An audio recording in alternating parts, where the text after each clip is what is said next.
Hello everyone, Lytro Storm here, and today we will be finishing Season 2 of What If Javier Was in Season 1 with Part 7. Now if you haven't seen all 6 previous parts, they will be linked in both the description and comment section. But I know you guys want to see the finale, so please be sure to like and subscribe to see the finale. Walking Dead videos don't do well, you get it, I've said it before. As always, join my Discord and follow me on Twitter. Links in the description.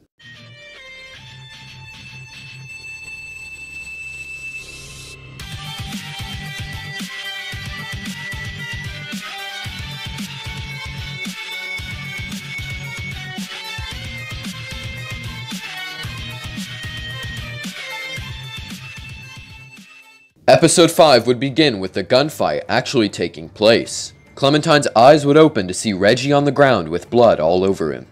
While there are more people in our group, there aren't many more guns than there were, so if anything, there are just more targets. One of these targets, if you managed to save her before, would be Sarah. She ultimately would have been shot and Luke would try to carry her to safety. That is when he would get shot in the leg, like in the original.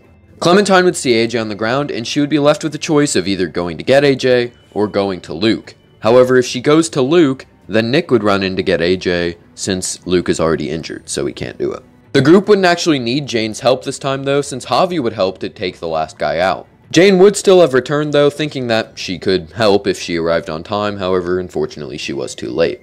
However, now she's here, so she might as well stick around. Meanwhile, Luke and Clementine would be trying to comfort Sarah as well as stop the bleeding. Everyone would begin to gather around as she tries speaking, but ultimately can't. They would be trying their best to do something to help, however, it would just be too late. Everyone would actually get emotional, and Kenny would then turn on Arvo.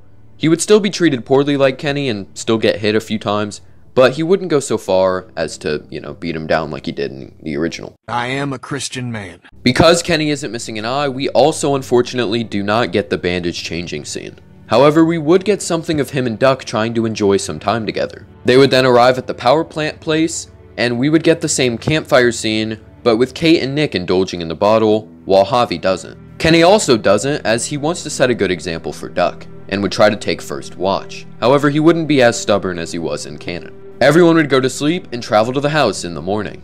They would walk across the ice, and Luke would still get stuck. This time though, Bonnie isn't the only one trying to help him, as Nick would as well. This means that when the ice cracks and Luke falls in with Bonnie, Nick would jump in as well, grabbing Luke. He pushed him up as much as possible, leading to him being dragged down by a walker. Luke manages to survive with the help of Nick, with Clementine pulling him up. However, this does mean that Bonnie is not able to be saved.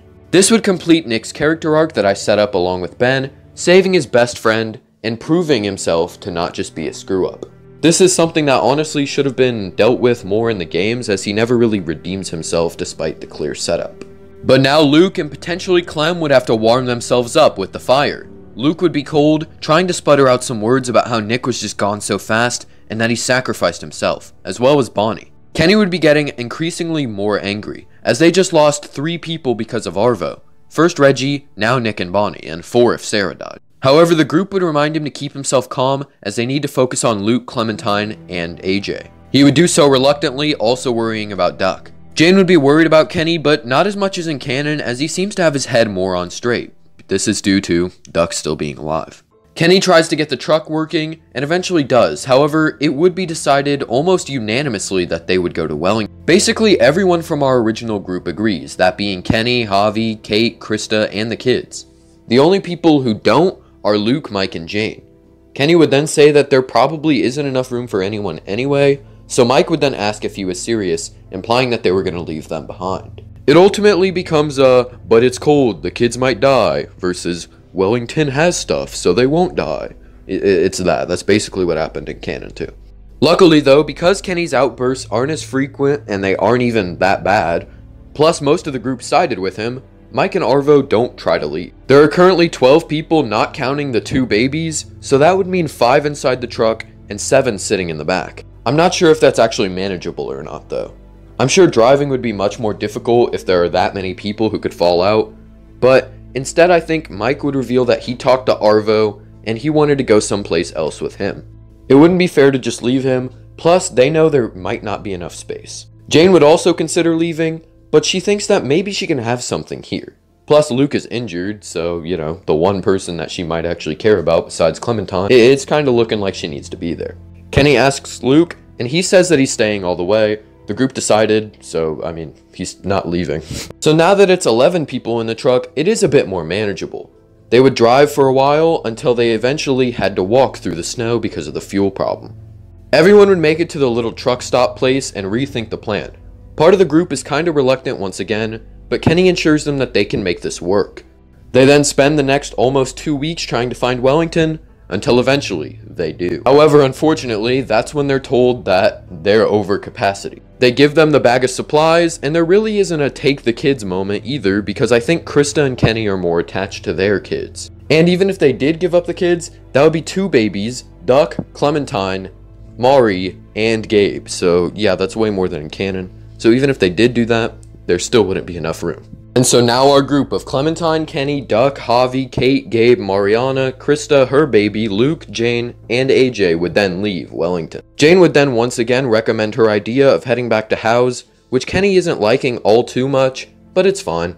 Everyone else also agrees since they've already done Kenny's plan, so now it's time to take the second best option. They would then take a long time to make it back to House, where they would find the family from Jane's ending.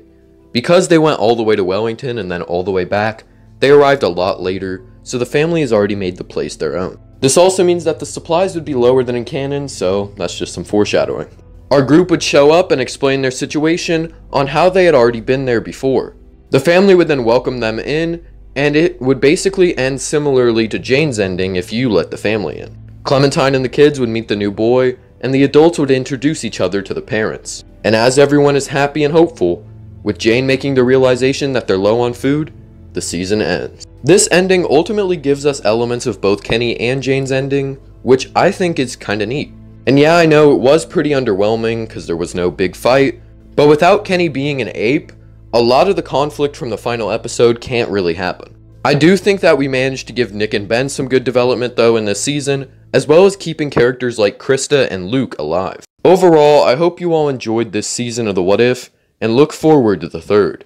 But as always, tell me if you liked this part, tell me what you think will happen next, comment your requests for future videos, and subscribe. Thank you for watching, have a great day.